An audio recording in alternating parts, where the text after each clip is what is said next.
bâtiment Védrine, c'est celui qui a été démoli. Le parking silo va être démoli dans la même opération. Donc pour le coup, le parking, lui, en fait, on a un butonnage à réaliser. Un butonnage, c'est soit des butons en bois, soit des butons en ferraille. Le principe, c'est de tenir les terres de l'allée Frédéric Ladrette, parce que le parking est enterré. Donc si on vient enlever l'ouvrage complet, la route en fait s'affaisse dans le chantier. Donc le but, c'est de tenir le voile béton qui est contre terre et qui tient la route, et en fait de venir derrière recréer une structure pour tenir en fait l'allée Frédéric Ladrette qui est dernière et pouvoir quand même démolir, j'ai envie de dire, 98% du parking. Da Silva Joël, l'agence Prémisse, conducteur d'engin. Et Arthur Guillaumet, conducteur travaux, responsable des travaux et de l'opération sur la ZAC du Bac-Clichy. Quel dispositif vous prenez pour que le bâtiment ne tombe pas sur les autres bâtiments? On fait une méthodologie d'escalier. C'est pour ça qu'on descend tout en escalier, justement pour aller chercher ce qui est derrière le maximum et pour amener tout vers nous, pour pas que le bâtiment se déstabilise.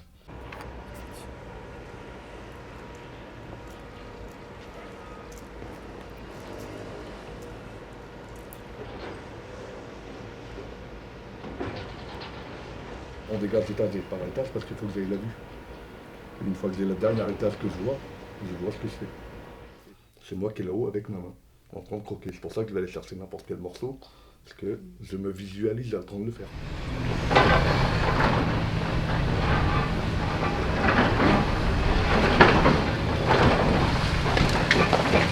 Mon corps, c'est la machine, quoi, si vous préférez.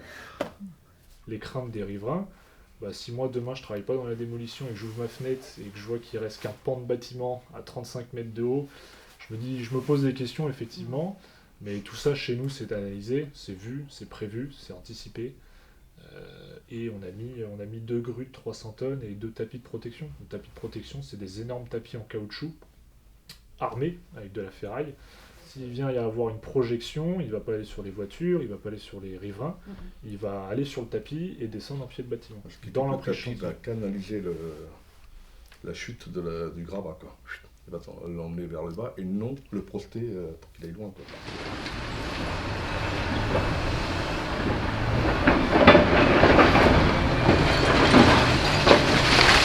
On a aussi équipé le chantier de millicapteurs de mesure d'empoussièrement qui procèdent, en fait, ça permet de procéder à des relevés pour vérifier que le niveau d'empoussièrement du chantier et vérifier si ces poussières elles sont elles sont pas polluées, voilà. Donc dans ce cadre-là, on a essayé d'équiper le chantier avec 2 canons brumisateurs pour essayer d'abattre les poussières au maximum. On a aussi équipé l'appel grand bras d'une buse qui envoie au niveau de la hauteur, au niveau de la passe à béton, qui envoie qui brumise en fait la hauteur du bâtiment pour limiter aussi les poussières à ce niveau-là. Mais ça reste malgré tout un problème et je pense que sur le prochain chantier, on ira au-delà de ça, même si le canon brumisateur c'est pas forcément très environnemental parce que ça consomme beaucoup d'eau et ça fait aussi du bruit. Mais malgré tout, on sait que les poussières c'est quand même très problématique, donc on essaiera d'équiper le chantier avec plus de canons pour essayer de pallier au maximum à cette problématique-là.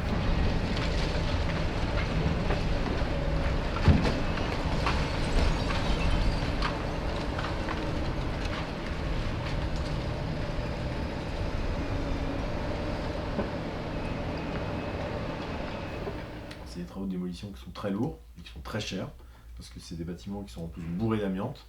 Donc là par exemple, il faut voir sur une démolition qui dure 18 mois, disons, il y a 1 an de désamiantage et 6 mois de démolition.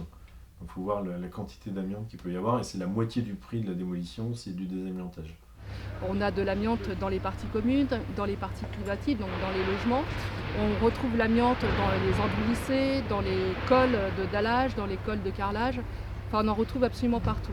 Et donc on est sur un niveau d'amiante tel que ça nécessite du coup de mettre en sécurité le chantier en réalisant des zones de confinement qui vont nous permettre de réaliser ces travaux de retrait amiante.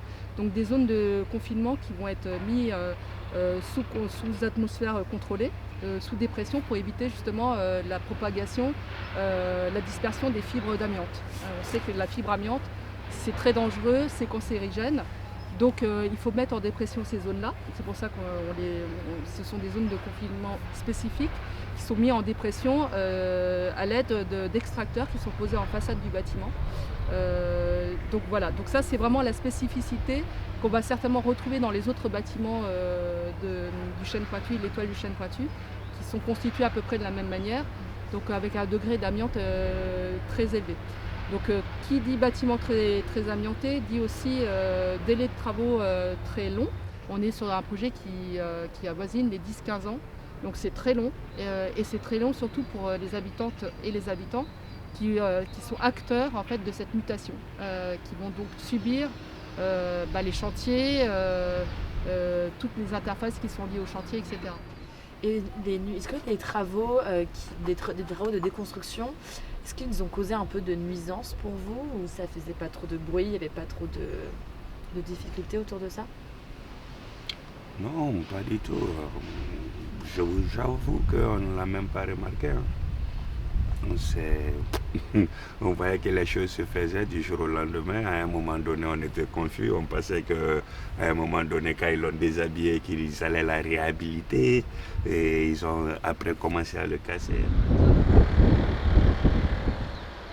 Après que le tramway a été mis sur route, donc on a commencé à voir que ça va être réalité en fait.